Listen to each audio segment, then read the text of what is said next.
بسم اللہ الرحمن الرحیم۔ ہمارا آج کا موضوع ہے دیوبندی عالم جو عزاداری روکتے روکتے خود عزادار بن گئے۔ جناب علامہ حافظ سیف اللہ لدھیانوی اور بعد میں جن کا نام مشہور ہوا جعفری، ان پہ ہماری ایک ویڈیو موجود ہے کہ یہ کیسے شیعہ ہوئے، اور ان کے بچوں نے جناب امان اللہ جعفری صاحب نے اور ان کے بیٹے جناب اصغر صاحب نے ایک کتاب ترتیب دی ہے وصال حق، جو تقریباً 250 صفحات کی کتاب ہے۔ اس میں تفصیل سے انہوں نے جناب حافظ صاحب کے خاندان کا علمی مقام اور ان کا اپنا علمی مقام اور ان کے حالات زندگی لکھے کہ کیسے یہ شیعہ ہوئے۔ اس سے بھی تذکرہ علماء امامیہ سے میں زیادہ مواد لے رہا ہوں۔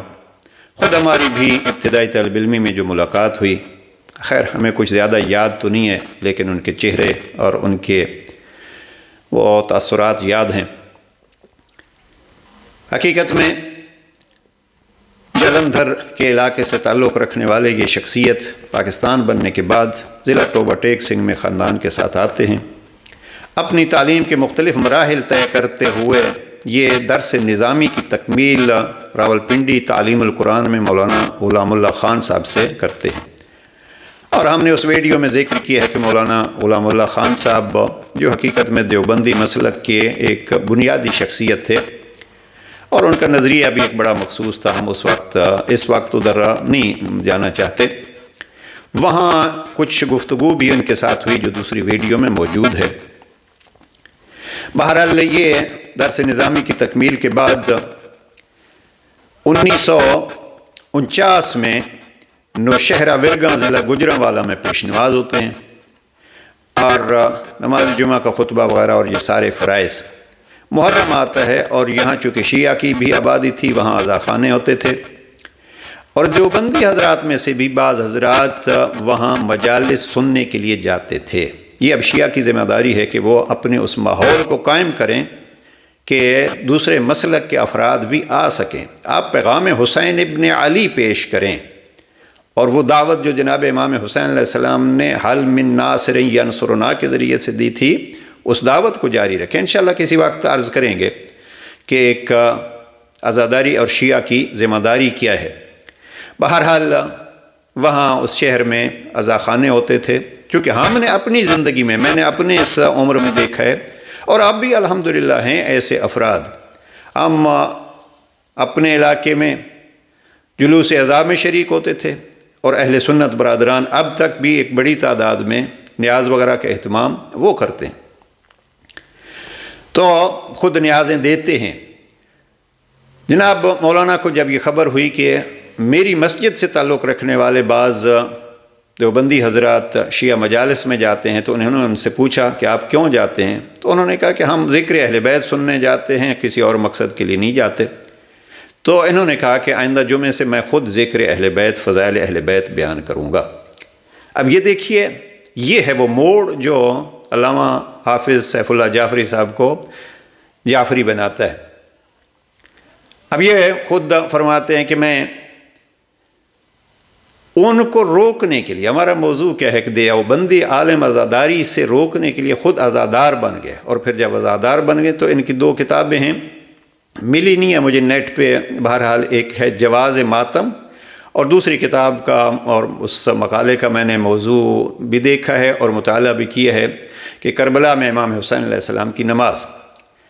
بہرحال اس بزرگوار کی بہت ساری گفتگو ہم نے سنی۔ واقعاً ایک موحد آدمی جو پیغام کربلا بہترین انداز میں پیش کرتے رہے۔ حافظ قرآن ہونے کے حوالے سے بڑا مخصوص انداز ہوتا تھا ان کا، پروردگار غری کی رحمت فرمائے۔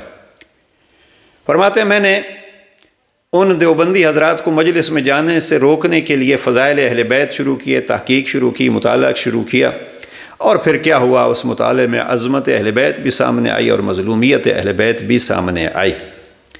اب جب یہ سلسلہ ہوا تو کچھ مدت تک یہ میرے ذریعے سے فضائل جاری رہے، اور جب یہ عام افراد تک پہنچے تو دیکھیے یہاں ہوتا ہے ایک سلسلہ کہ مشہور کر دیا گیا۔ میرے ہم اثر، فرماتے ہیں میرے ہم اثر اور میرے ارد گرد والے علماء نے مشہور کر دیا ہے کہ سیف اللہ شیعہ ہو گئے. بہرحال اس کا نتیجہ یہ ہوا کہ مجھ پہ مختلف اطراف سے بوجھ جو ہے وہ ڈالا گیا. آخر میں 3 سال اس مسجد کا پیش نماز رہنے کے بعد فرماتے ہیں کہ 31 دسمبر 1952 کو میں نے مسجد سے استعفیٰ دیا اور 1 دن چھوڑ کے شیعیت کا اعلان کر دیا. اب ہم تفصیل میں نہیں جانا چاہتے. ان کی رحلت ہوتی ہے 29 رمضان 1400 ہجری کو چونیا ضلع قصور میں ان کا مدفن ہے. جو افراد مزید حالات جاننا چاہتے ہیں وہ ان کے حالات زندگی پہ کتاب پڑھ لیں. وصال حق حافظ سیف اللہ صاحب جعفری، یہ کتاب نیٹ پہ موجود ہے. اب میں جو عرض کرنا چاہتا ہوں یہ دیکھیے کہ اگر جناب امام حسین علیہ السلام کی مظلومیت کو اور اہل بیت کے فضائل کو پڑھا جائے تو یہ ایسا کوئی مقناطیس ہے جو انسان کو کھینچ لیتا ہے. اور وہ جو امام علی رضا علیہ السلام کا فرمان ہے لو عالم الناس محاسن کلامنا، لوگ اگر ہمارے کلام کی اچھائیوں سے آگاہ ہو جائیں تو وہ ہمارے ہو جائیں.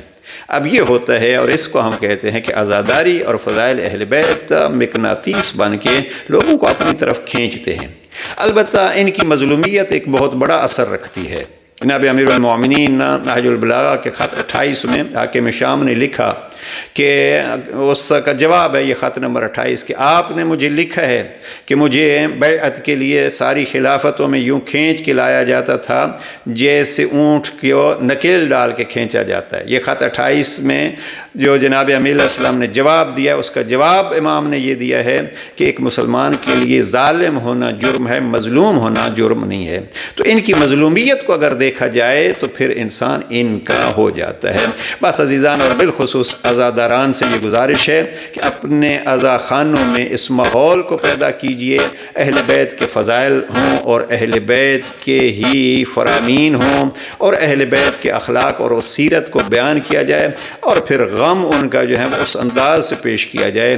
اس لیے کہ غم حسین کو بیان کرنا یہ رسول اللہ کو خوش کرنا ہے، زہرہ مرضیہ کو خوش کرنا ہے.